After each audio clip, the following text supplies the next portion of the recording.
Hello and welcome to another episode of Bonjour et bienvenue dans un nouvel épisode de India and Global Left.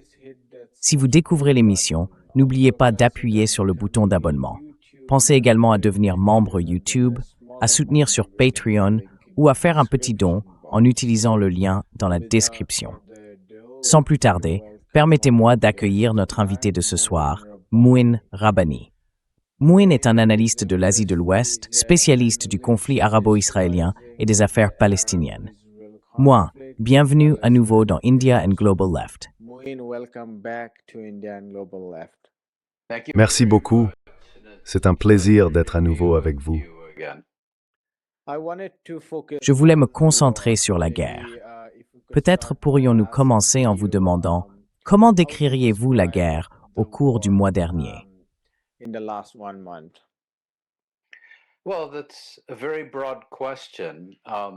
Eh bien, c'est une question très vaste. Mon impression est que les États-Unis et Israël ont lancé cette guerre en s'attendant à ce qu'elle soit résolue très rapidement et de manière décisive.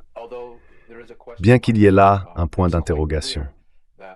Il est assez clair que le décideur, en l'occurrence le président américain Donald Trump, connu pour être un individu creux et profondément ignorant, et également connu pour son aversion envers les engagements militaires longs et coûteux, s'est vu présenter un tableau selon lequel, s'il approuvait le plan de guerre qu'on lui soumettait, un résultat décisif serait obtenu en quelques jours.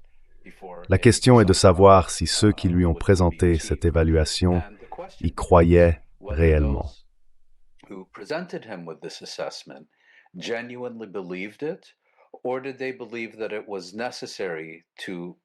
Ou bien, pensait-il qu'il était nécessaire de présenter à Trump un scénario qu'il savait faux, mais qui permettrait néanmoins d'atteindre leur objectif, entraîner les États-Unis dans cette guerre.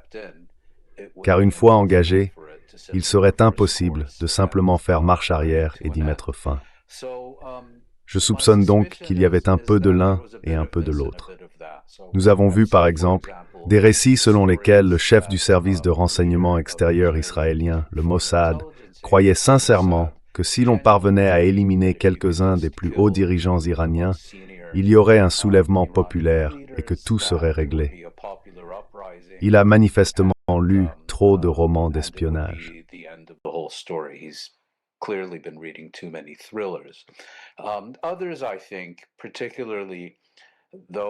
D'autres, je pense, en particulier ceux de Washington, ont compris que ce ne serait pas une affaire vite réglée, mais qu'il était nécessaire de présenter à Trump l'image d'une victoire facile et rapide, lui qui, il faut le souligner ici, fait passer Ronald Reagan et George W. Bush pour des génies, afin de le convaincre d'approuver l'opération. Ce qui s'est passé, c'est qu'il y avait une conviction, et je pense une mauvaise évaluation, non seulement des capacités iraniennes, mais surtout de la volonté de l'Iran de répondre pas à pas à l'agression israélienne et américaine. On pensait, je crois, que l'Iran hésiterait beaucoup à lancer des missiles contre les territoires des États arabes du Golfe Persique, car ses relations avec eux s'étaient nettement améliorées.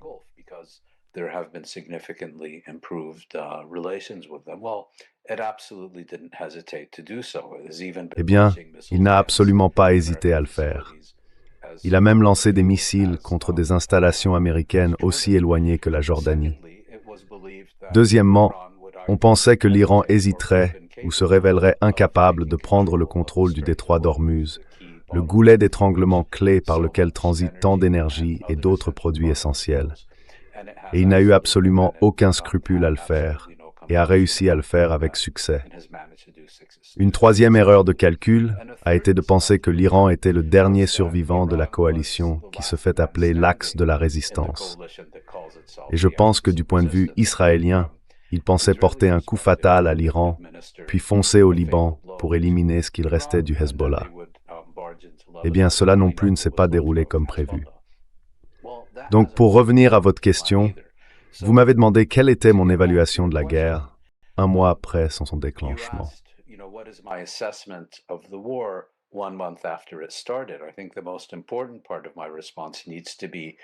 Je pense que l'élément le plus important de ma réponse doit être que cette guerre n'était pas censée durer un mois. Elle devait être terminée en au maximum une semaine. Et le simple fait qu'elle se poursuive depuis plus d'un mois montre que la stratégie de l'Iran, consistant à transformer un conflit armé intense en une guerre d'usure prolongée, dont le but est d'en faire non seulement une confrontation directe entre les États-Unis et Israël d'un côté et l'Iran de l'autre, mais plutôt une crise régionale et désormais, plus encore, une crise énergétique et économique mondiale, semble fonctionner. Dans le même temps, l'Iran a supporté un coût énorme et ce coût va continuer d'augmenter. Le coût pour de nombreux autres États de la région devient également de plus en plus élevé. Et ça peut avoir des conséquences à long terme très importantes pour eux, pour leur sécurité, pour leur modèle économique et ainsi de suite.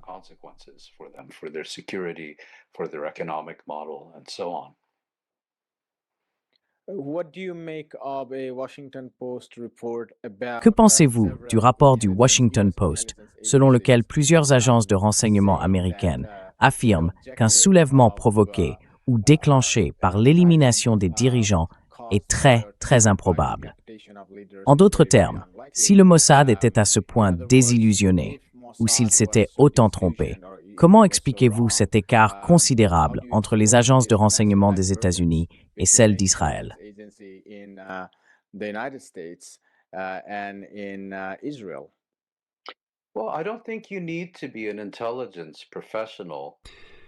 Eh bien, je ne pense pas qu'il soit nécessaire d'être un professionnel du renseignement pour comprendre que, lorsqu'on a affaire à une opposition désorganisée et essentiellement sans direction, dont une grande partie est en exil et a été très durement frappée par la répression massive et brutale contre les manifestations en Iran en janvier de cette année, le simple fait d'éliminer quelques figures dirigeantes alors que le pays est intensément bombardé ne va pas provoquer un soulèvement populaire.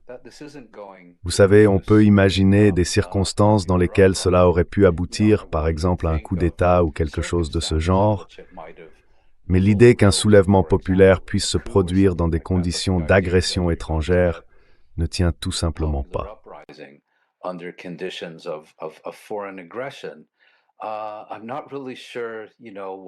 Je ne suis pas vraiment sûr des romans que les personnes ayant proposé ce scénario ont lus. Et encore une fois, je pense qu'une des questions restées sans réponse concerne la mesure dans laquelle les promoteurs de ce scénario étaient véritablement délirants par rapport à celle dans laquelle ils ont inventé un scénario qu'ils savaient faux, mais qu'ils jugeaient nécessaire pour convaincre le décideur en chef, totalement creux et profondément ignorant, à la Maison-Blanche d'approuver cette guerre, sachant qu'une fois celle-ci commencée, il pourrait continuer à pousser pour un engagement plus profond et une escalade supplémentaire, ce qui est exactement ce qui s'est produit. Nous parlons maintenant, par exemple, de la possibilité d'envoyer des troupes au sol.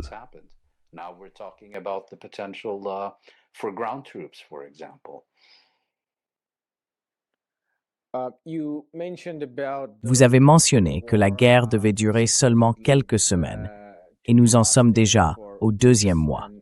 Le secrétaire américain à la guerre, Marco Rubio, vient de donner une interview. Secrétaire d'État. Secrétaire d'État, excusez-moi. Pete Hegseth est le secrétaire à la guerre. Oui. Mokali Zachinin Turkukon Tolniwa.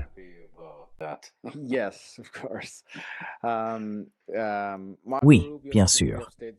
Marco Rubio, le secrétaire d'État, vient de donner une interview à Al Jazeera et il a déclaré que nous n'étions plus qu'à quelques semaines de la fin de cette guerre.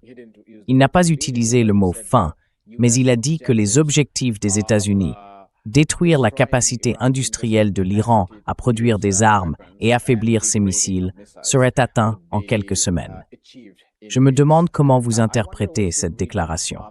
Est-ce un appel à une sortie de guerre ou simplement un bluff masquant une vaste préparation pour poursuivre ce conflit bien plus longtemps?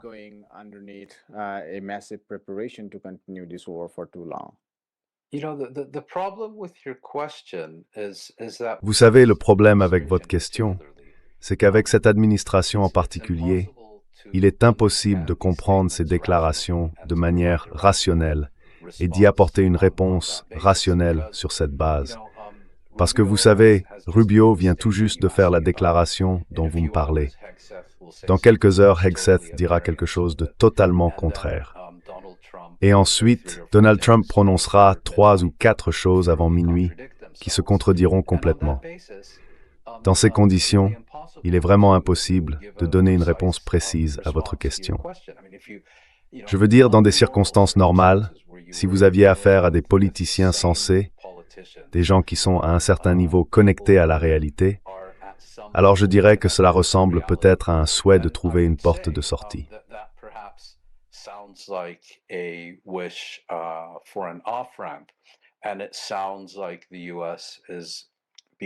il semble que les États-Unis commencent à définir des objectifs clairs pour leur guerre contre l'Iran. Mais ce n'est pas le cas, car nous avons entendu tellement d'objectifs différents. Du changement de régime, à Trump affirmant que le changement de régime a déjà été accompli, à la réouverture du détroit d'Ormuz, qui bien sûr était ouvert avant le déclenchement de cette guerre, jusqu'à non seulement mettre fin au programme nucléaire iranien, mais aussi retirer tout l'uranium enrichi de son territoire. Vous savez, ces gens partent dans tous les sens.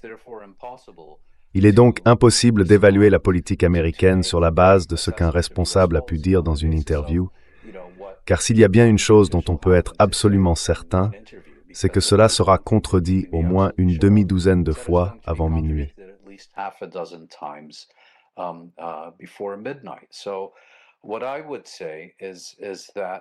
Ce que je dirais, c'est que l'objectif des États-Unis, tel que je le comprends à ce stade, est d'accroître la pression militaire sur l'Iran afin qu'il capitule ou s'effondre.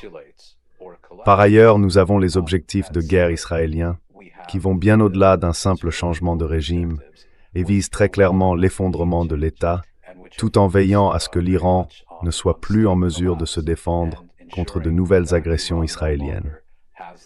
Et bien sûr, pris entre les deux, se trouvent les États arabes. Cette guerre a été lancée sans les consulter, et ce sont eux qui se trouvent le plus directement dans la ligne de mire et qui en paient le prix le plus élevé. Ensuite, il y a tout un autre ensemble de considérations qui préoccupent davantage les États-Unis en tant que puissance mondiale qu'Israël en tant que puissance régionale par procuration.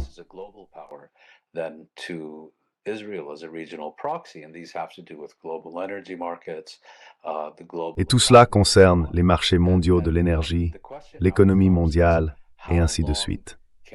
La question devient maintenant, combien de temps l'Iran peut-il endurer et prolonger cette guerre d'usure d'une manière qui amènerait les États-Unis à conclure qu'ils ne peuvent plus se permettre de la poursuivre? Contrairement à Trump, à qui l'on vend maintenant, vous savez, une autre solution miracle. Eh bien, s'il s'empare simplement de cette île ou de cette base navale sur la côte iranienne, alors les Iraniens s'effondreront, capituleront, ou peu importe. Donc vous savez, je suis désolé de ne pas être précis, mais nous avons affaire à une direction fondamentalement irrationnelle et contradictoire, qui ne sait pas elle-même ce qu'elle fait, ni ce qu'elle veut accomplir.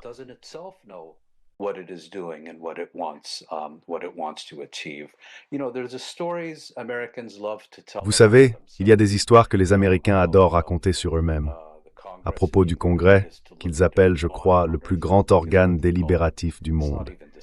Ils ne discutent même pas de cette affaire, sans parler d'y jouer un rôle, les freins et contrepoids et tout le reste de ces balivernes.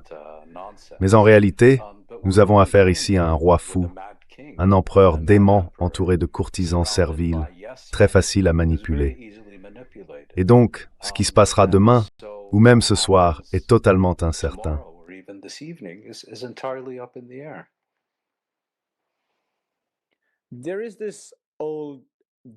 Il existe un vieux débat sur la question de savoir qui tient le volant entre les États-Unis et Israël. En d'autres termes, qui prend réellement les décisions. Je voulais relancer cette question, car si l'on réfléchit à l'avenir à court terme de la guerre, il n'est pas inconcevable que les États-Unis souhaitent une sortie plus rapide, compte tenu de la situation politique intérieure, des conditions économiques, et ainsi de suite. C'est une année électorale. Absolutely. And one can Absolument. also, Et on pourrait aussi soutenir que Netanyahou et ses bandits se battraient jusqu'au dernier Israélien, ou selon la manière dont on veut le définir. fight until the last Israelis, or however one can define it. Se battre jusqu'au dernier Américain, comme je pense qu'il vaut mieux le dire. Absolument, oui. Yeah. Then the question becomes, La question devient alors, qui est aux commandes si l'on se demande s'il y aura une fin prochaine à la guerre? Quelle est votre impression sur qui prend les décisions? of who is calling the shot? Eh bien, si vous regardez un chien, vous verrez que c'est le chien qui remue la queue. Ce n'est pas la queue qui remue le chien. Et dans ce cas, le chien, c'est très clairement les États-Unis, et la queue, c'est leur proxy au Moyen-Orient, Israël. Cela dit, il est également connu qu'Israël plaide depuis des décennies pour une guerre américaine contre l'Iran. Il a tout fait pour convaincre chaque administration américaine précédente, y compris la première administration Trump, de faire exactement ce que les États-Unis font aujourd'hui, et il a échoué. Nous devons donc nous demander pourquoi a-t-il réussi cette fois-ci? Quelque chose a-t-il changé au Moyen-Orient? Quelque chose a-t-il changé à Washington? Quelque chose a-t-il changé en Israël? Did anything change in Washington? Did anything change in Israel? And what I think has happened is that Ce que je pense qu'il s'est passé, c'est qu'il y a eu une coalition entre Israël et ses partisans et apologistes, travaillant en étroite concertation avec des factions puissantes au sein de l'administration Trump. Les va-t-en-guerre contre l'Iran, les néoconservateurs, les partisans d'Israël avant tout, et ainsi de suite. Ensemble, ils ont réussi à convaincre ce dirigeant, manifestement en déclin cognitif, et recevant d'énormes sommes d'argent et un soutien massif de milliardaires pro-israéliens, qu'il pouvait le faire, que ce serait peu coûteux, qu'il pourrait s'en retirer rapidement et se présenter comme un héros conquérant. Il est donc tout à fait clair qu'Israël avait tout intérêt à ce que cette guerre soit lancée et a tout fait pour qu'elle le soit.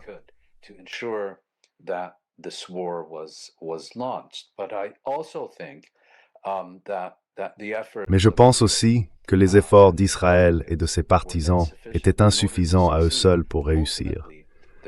En fin de compte, ils avaient également besoin de la collaboration étroite de forces puissantes au sein de l'administration Trump, dont certaines sont, bien sûr, liées organiquement à Israël, mais d'autres ont soutenu cette démarche parce qu'elles pensaient qu'elle servait avant tout les intérêts américains plutôt qu'israéliens.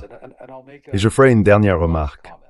Je pense que le véritable danger dans cette situation n'est pas que certaines personnes placent sciemment les intérêts d'un État étranger au-dessus des intérêts de sécurité nationale de leur propre pays.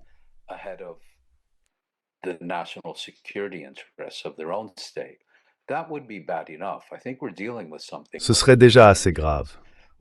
Je pense que nous faisons face à quelque chose de bien plus dangereux.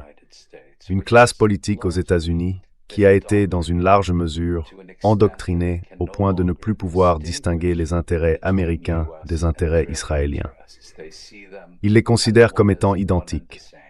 Ils sont convaincus que ce qui est mauvais pour Israël aura un impact négatif sur les États-Unis, et que ce qui est bon pour Israël est bon pour les États-Unis. Le véritable danger, c'est qu'ils ne sont plus capables de faire la distinction entre les intérêts de sécurité nationale de leur propre pays et ceux d'un intermédiaire étranger.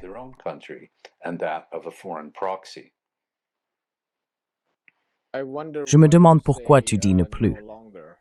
Est-ce une nouveauté?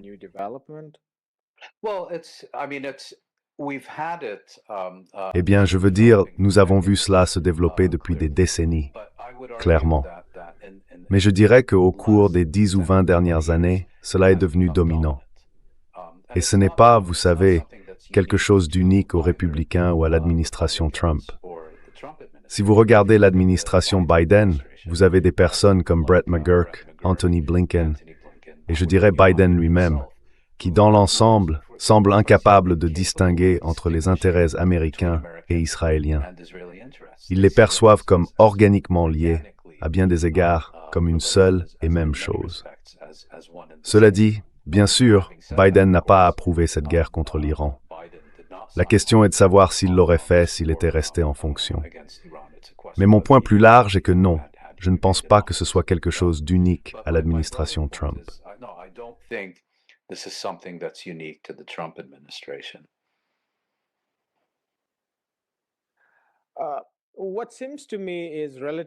Ce qui me paraît relativement clair dans toutes ces discussions sur une invasion terrestre, c'est qu'il y a des experts, ou plutôt des analystes, qui affirment qu'il existe des spéculations ou des préparatifs pour une opération spéciale sur l'île de Karg.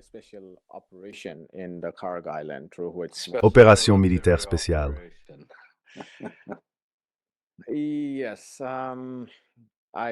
Oui, je comprends la référence.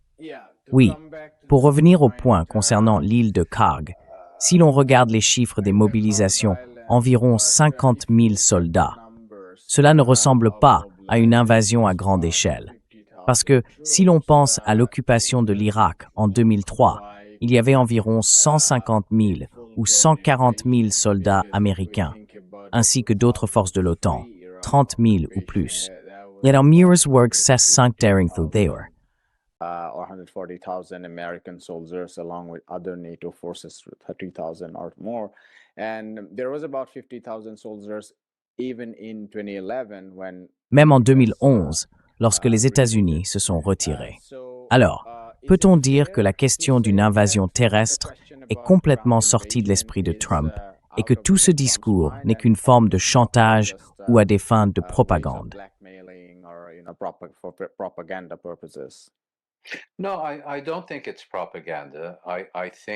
Non, je ne pense pas qu'il s'agisse de propagande.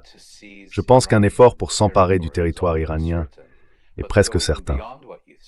Mais pour aller encore plus loin que ce que vous avez dit, ces 50 000 membres du personnel militaire américain qui se préparent à cela ne sont pas tous des soldats de combat. Je crois que moins de la moitié d'entre eux sont de véritables forces de combat. Le reste est composé de personnel administratif, de logistique et ainsi de suite, qui ne seraient pas directement impliqués. Et cela nous ramène à une partie antérieure de notre discussion, à savoir, quel est le but? Il semble que certains croient que si les États-Unis parviennent à s'emparer avec succès d'un territoire iranien, que ce soit l'île de Karg ou des îles plus au sud, dont la souveraineté est contestée entre l'Iran et les Émirats arabes unis, ou peut-être une portion du littoral iranien, c'est une combinaison de tout cela.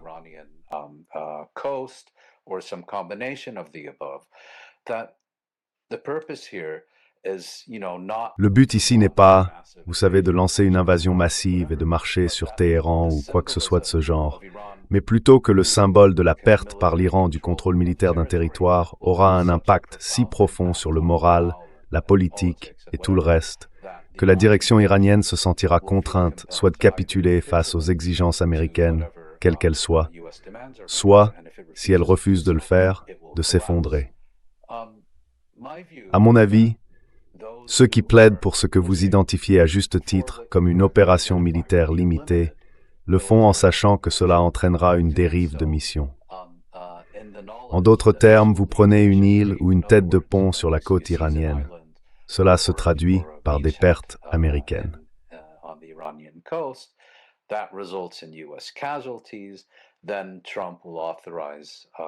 Alors, Trump autorisera le déploiement de troupes supplémentaires. Ils tenteront de s'emparer de territoires supplémentaires, et avant même que vous ne vous en rendiez compte, on se retrouvera avec ce qui équivaut à une invasion à grande échelle de l'Iran. Maintenant, savoir si cela peut réussir ou non est bien sûr une toute autre question.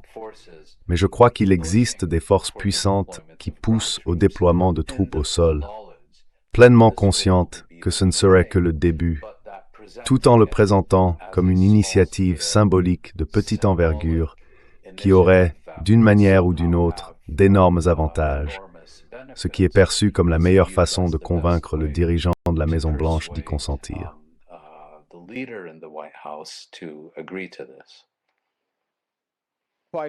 Indépendamment des capacités militaires, les implications financières sont énormes. Pour that assure, And Trump is already talking about 1.5 Trump trillion parle US déjà dollars d'un budget de défense de budget for the next 1,5 year. billion de dollars américains pour l'année prochaine. Cela pousserait le déficit budgétaire à un niveau tel que les rendements obligataires augmenteraient fortement, entraînant une hausse des taux d'intérêt et, de fait, une économie stagnante. Et la seule chose, ou peut-être le principal moteur de l'économie, le marché boursier, est déjà à l'un de ses pires niveaux. Il faut comprendre qu'il se remet encore des guerres tarifaires. Donc, compte tenu de toutes ces circonstances, il serait presque impossible de maintenir cela très longtemps.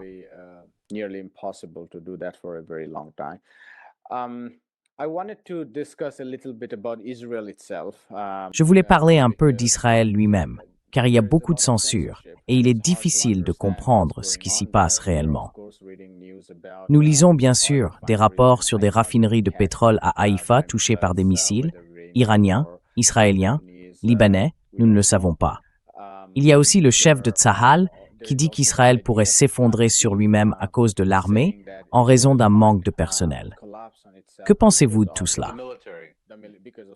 Et pourriez-vous nous parler un peu de l'impact de la guerre sur Israël?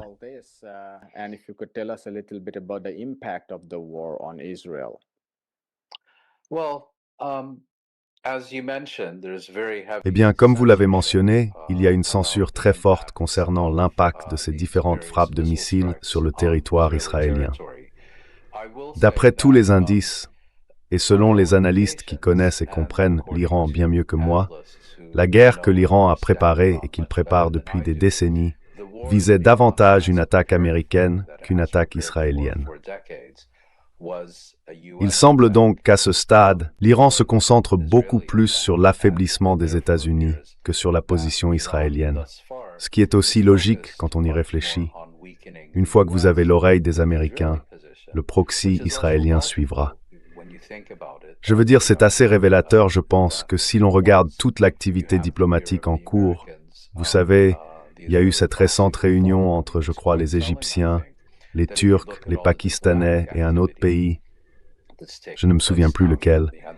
Et ces autres initiatives, personne ne prend la peine de parler aux Israéliens, parce qu'ils comprennent qu'il n'est pas nécessaire de parler aux Israéliens, puisque autrefois c'était l'Égypte.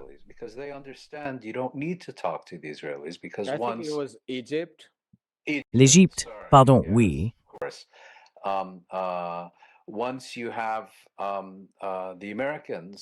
Une fois que vous avez les Américains, vous avez les Israéliens, donc il n'est pas nécessaire de traiter séparément avec les Israéliens.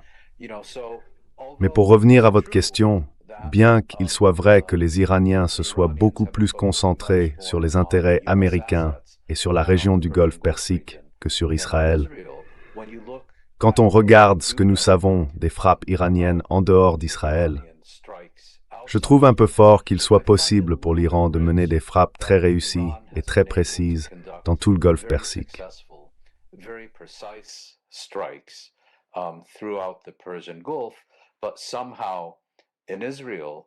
Mais d'une certaine manière, en Israël, cela ne parvient qu'à infliger de temps à autre des dégâts limités causés par des éclats d'un missile intercepteur. Je veux dire, il me semble que c'est assez clairement de la propagande, et je suis sûr que les dommages subis par Israël ont été bien plus importants que ce qui a été révélé jusqu'à présent. Dans quelle mesure? Dans quelle mesure son infrastructure militaire, sa base militaro-industrielle, est-elle affectée? Ce sont des questions ouvertes auxquelles je pense personne ne peut répondre tant que davantage d'informations ne seront pas disponibles. Mais il y avait une autre partie de votre question que je crois avoir négligée.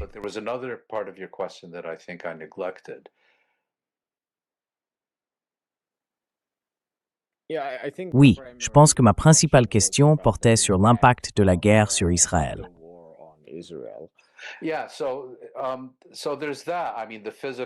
Oui, donc il y a cela, l'impact physique, si l'on veut. Et puis il y a l'impact économique et moral. Je pense que l'économie israélienne a, jusqu'à présent, été assez chanceuse.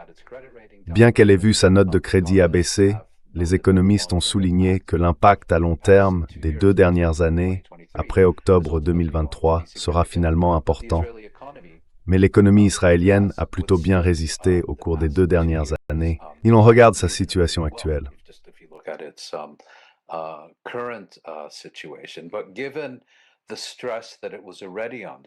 Mais compte tenu du stress auquel il était déjà soumis et de l'impact actuel, tous ces jours de travail perdus, les dégâts causés aux infrastructures essentielles et ainsi de suite, je pense qu'il pourrait bien s'agir de la guerre lancée par Israël qui l'a fait basculer économiquement. Et puis il y a le troisième aspect qui concerne le moral public en Israël. Là encore, je pense qu'il y a un impact sur la population israélienne qui, dans l'ensemble, reste massivement favorable à la dernière guerre d'agression de son pays. Néanmoins, après s'être une fois de plus vue promettre une victoire rapide et décisive, elle découvre maintenant que les stocks de missiles iraniens, dont on lui avait répété qu'ils étaient détruits à 70%, 90%, voire 200%, sont loin de l'être.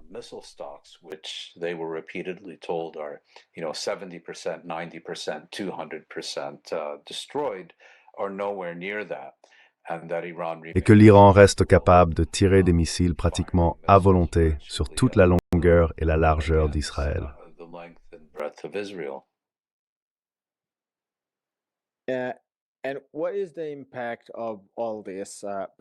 Et quel est l'impact de tout cela? En particulier le fait qu'Israël doive mener une guerre extérieure sur 3 fronts, avec le Yémen, le Sud-Liban et l'Iran. Quel est l'impact de ce front extérieur sur l'occupation elle-même? Ou en d'autres termes, quel est l'impact de tout cela sur la lutte palestinienne pour la liberté?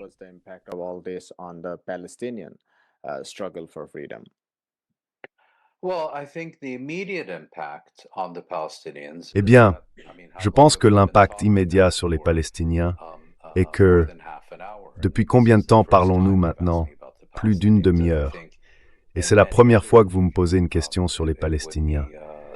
Je pense que dans n'importe quelle autre interview, ce serait similaire, ou peut-être que le sujet ne serait pas abordé du tout.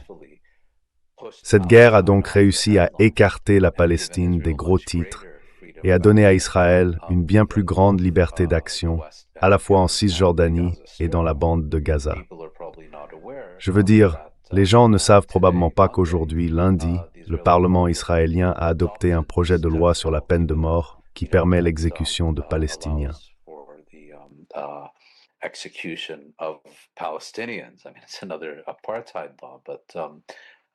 C'est une autre loi d'apartheid, mais il est fort probable que très peu de gens en entendent parler. La question est qu'Israël a lancé cette guerre pour 2 raisons. La première est d'éliminer l'Iran en tant qu'adversaire régional réel ou potentiel, et la seconde est de consolider une position d'hégémonie régionale pour l'avenir prévisible. Vous savez, Israël a réussi à affaiblir considérablement le Hezbollah. Bien sûr, il y a eu le génocide à Gaza. Il mène désormais des attaques quotidiennes et étendues dans toute la Cisjordanie. Le régime d'Assad a été renversé en Syrie et Israël est parvenu à démanteler l'arsenal militaire de ce pays. Et du point de vue d'Israël, l'Iran représentait ce qu'il appelle la tête de la pieuvre, le dernier obstacle restant.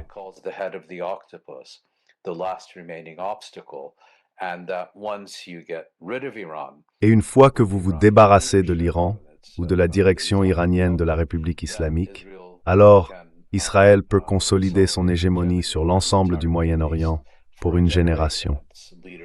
Et les dirigeants parlent déjà d'affronter la Turquie, je veux dire la Turquie qui est membre de l'OTAN et n'a pas été soumise à des sanctions depuis les années 1970, contrairement à l'Iran, et ainsi de suite. Le problème, c'est qu'Israël est un petit État. Il est géographiquement vulnérable, dispose de ressources limitées et d'une base démographique restreinte.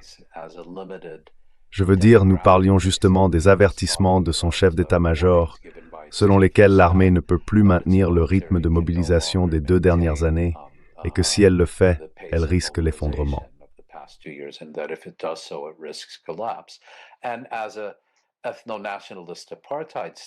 Et en tant qu'État d'apartheid ethno-nationaliste, vous savez, il ne peut pas simplement faire venir des volontaires ou des mercenaires du monde entier.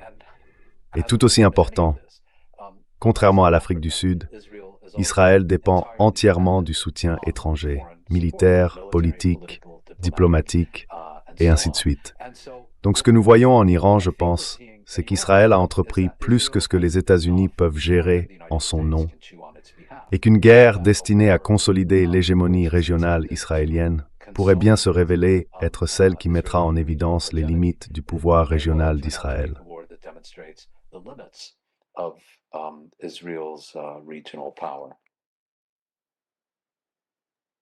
I had a couple more questions. J'avais encore quelques questions. N'hésitez pas à être bref pour ne pas trop prendre de votre temps. J'ai du temps, mais l'une concerne les États arabes du Golfe, dont nous avons parlé plus tôt dans le contexte du génocide lors des entretiens que j'ai eus avec vous, et l'autre concerne l'Europe. Donc, très brièvement, sur les États arabes du Golfe, vous avez mentionné que cette guerre avait été lancée sans leur consentement. Cette guerre les amènera-t-elle à repenser le pacte qu'ils ont conclu avec les États-Unis? En gros, acheter leur sécurité en devenant un État vassal, en construisant une économie autour du système du pétrodollar, des investissements dans les actifs américains, etc. Tout cela sera-t-il désormais remis en question, maintenant qu'ils se rendent compte qu'héberger les Américains les rend plus vulnérables aux attaques, et que les Américains sont incapables de les défendre?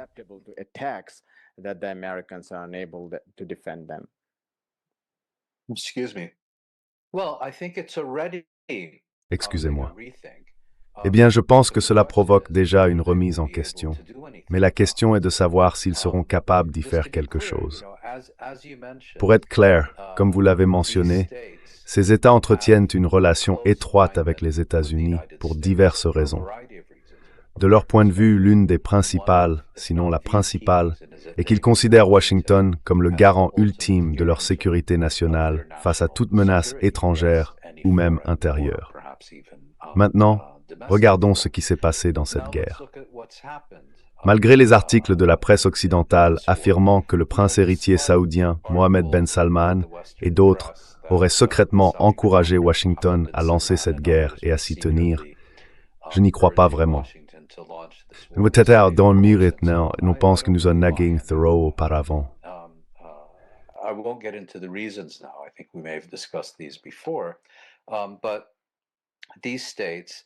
Ces États avaient parfaitement compris qu'en cas de guerre, ils se retrouveraient directement en première ligne et que les États-Unis et Israël seraient soit incapables, soit peu disposés à les défendre. Et c'est exactement ce qui s'est produit. Ils exhortaient même pour certains les États-Unis à ne pas déclencher cette guerre et à contenir leur pyromane favori, leur incendiaire régional, Israël. Ils n'y sont pas parvenus. Et une fois la guerre devenue inévitable, bien sûr, ils ont estimé n'avoir d'autre choix que de permettre aux États-Unis d'utiliser les bases militaires qu'ils avaient établies sur leur territoire depuis la crise du Koweït au début des années 1990.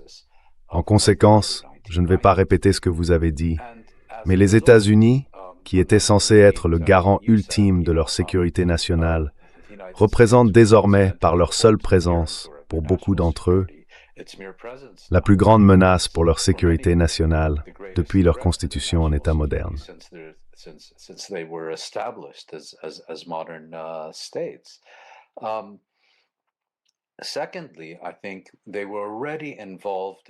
Deuxièmement, je pense qu'ils étaient déjà engagés depuis plusieurs années dans un processus de diversification stratégique, et ce pour de nombreuses raisons, sans rapport avec les questions dont nous discutons aujourd'hui. Mais, vous savez, la question qui se pose désormais est la suivante. Vont-ils continuer à tolérer la présence de ces bases américaines sur leur territoire, alors que, tout d'abord, ces bases servent à lancer des guerres qu'ils ne considèrent pas comme les leurs, des guerres déclenchées sans les consulter, sans leur approbation et, de leur point de vue, au nom d'Israël, ce qui a provoqué pour eux une immense crise de sécurité nationale.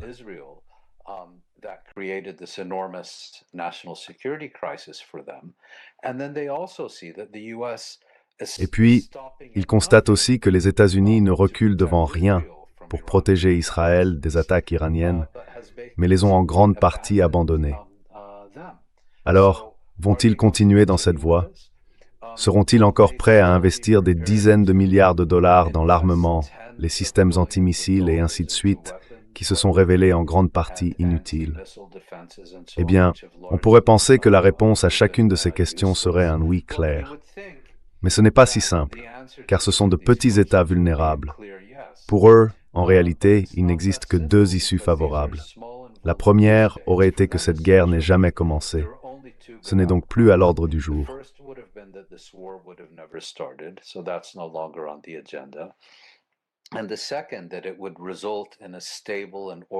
Et la seconde serait qu'elle aboutisse à une transition stable et ordonnée vers un nouveau régime en Iran, un régime avec lequel ils estiment pouvoir avoir une plus grande confiance mutuelle.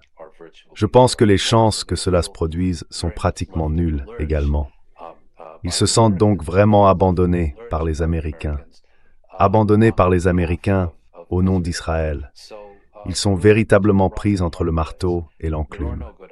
Il n'y a pas de bonnes issues pour eux, et ils vont devoir affronter les conséquences de plus en plus seuls, car leur confiance envers Washington s'est considérablement détériorée. Mais en même temps, ils ne pensent pas avoir la possibilité d'explorer des alternatives réellement significatives.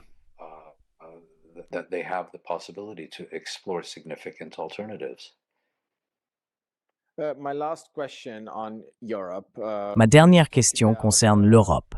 Vous avez parlé de responsables à Washington qui s'expriment d'une multitude de voix, se contredisant parfois en 4 minutes ou en 4 jours.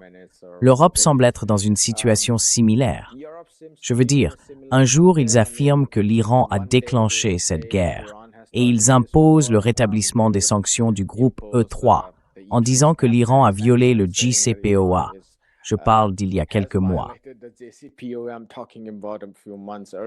Oui, c'est vraiment incroyable. Et ils enverraient davantage de renforts à Chypre.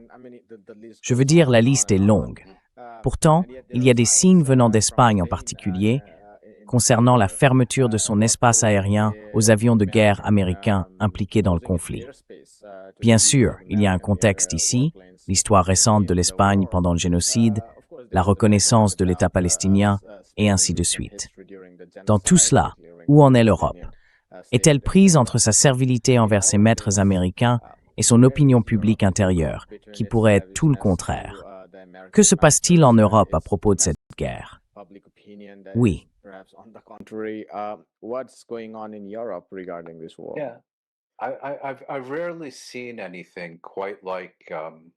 J'ai rarement vu quelque chose d'aussi frappant que la réaction européenne au cours du mois dernier. Je veux dire, vous avez par exemple le secrétaire général de l'OTAN, l'ancien Premier ministre néerlandais Mark Rutte, qui fait des déclarations absolument obséquieuses et serviles sur le grand service que les États-Unis rendraient au monde en lançant, avec Israël, une guerre d'agression illégale contre l'Iran. Et puis, vous avez les Britanniques qui affirment ne pas participer à cette guerre, tout en permettant aux bombardiers américains de décoller de leur base aérienne pour larguer des tonnes d'explosifs sur l'Iran, tout en prétendant qu'il s'agit d'opérations défensives. Et enfin, vous avez d'autres acteurs qui semblent complètement dispersés.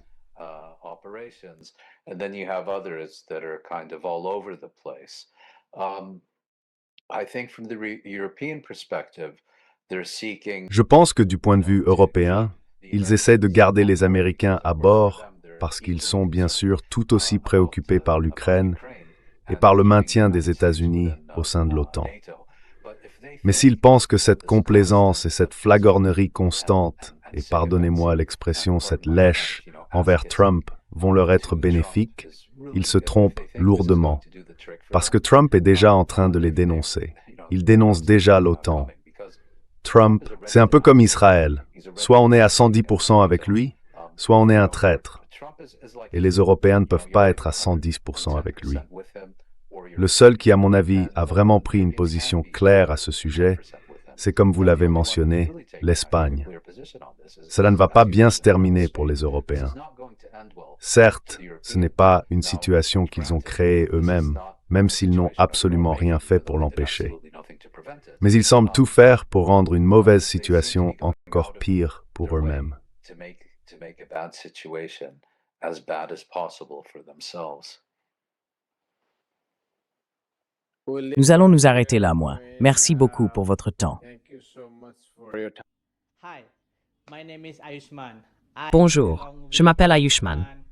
Avec Mudyar Jyotishman, nous avons lancé cette plateforme. Au cours des 2 dernières années, nous avons essayé de créer du contenu pour les forces de gauche et progressistes. Jusqu'à présent, nous avons interviewé des économistes, des historiens, des commentateurs politiques et des militants. Si vous avez apprécié notre contenu et souhaitez que nous construisions une archive pour la gauche, j'ai 2 demandes à vous faire. Veuillez envisager de faire un don à cette cause. Le lien se trouve dans la description ci-dessous. Et si vous ne le pouvez pas, ne vous en faites pas. Vous pouvez toujours aimer et partager nos vidéos avec vos camarades. Enfin, n'oubliez pas d'appuyer sur le bouton d'abonnement. Finally, don't forget to hit the subscribe button.